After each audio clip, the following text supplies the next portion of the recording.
देश में कोरोना रोगियों की संख्या बढ़ रही है और उसी के साथ बढ़ रहा है पैनिक के कारण लोग दवाइयां स्टोर कर रहे हैं।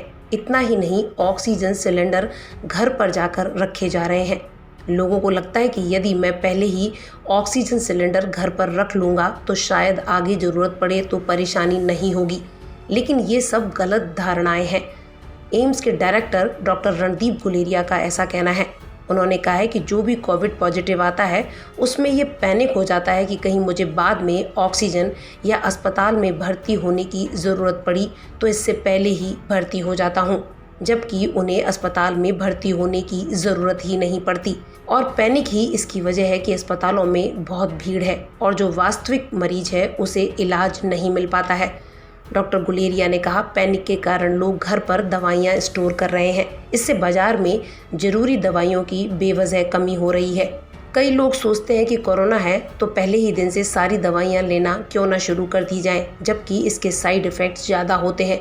लोग बिना डॉक्टर के प्रेस्क्रिप्शन के कोरोना की दवाइयां लेना शुरू कर देते हैं। उन्होंने यहाँ पर ऑक्सीजन की भी बात कही। उन्होंने कहा, कोविड के इलाज में ऑक्सीजन एक महत्वपूर्ण रणनीति है, लेकिन इसका दुरुपयोग भी देखने में आ रहा है।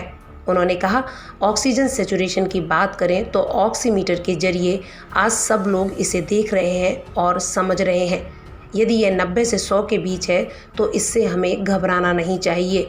यही बात स्वास्थ्य मंत्रालय की ओर से कही गई है।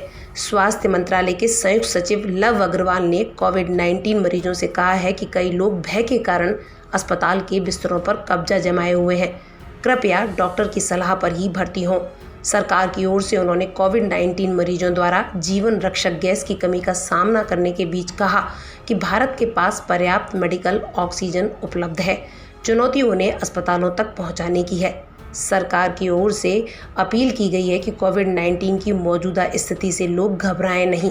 बेवजह की घबराहट से फायदे के बजाय नुकसान अधिक होता है। स्वास्थ्य मंत्रालय ने यहाँ पर एक राहत की खबर यह भी दी कि घबराने की ज़रूरत इसलिए भी नहीं है क्योंकि इस समय देश में 82% लोग कोरोना से उबर चुके हैं और करीब 16.25% मामले सक्रिय मामलों की श्रेणी में हैं, जिसकी निगरानी की जा रही है। स्वास्थ्य मंत्रालय के सचिव लव अग्रवाल ने यह भी जानकारी दी कि महाराष्ट्र, यूपी, कर्नाटक, केरल, राजस्थान, छत्तीसगढ़, गुजरात और तमिलनाडु में फिलहाल 1 लाख से अधिक सक्रिय मामले बने हुए हैं, लेकिन यहाँ भी धीरे धीरे सुधार देखने को मिल रहा है।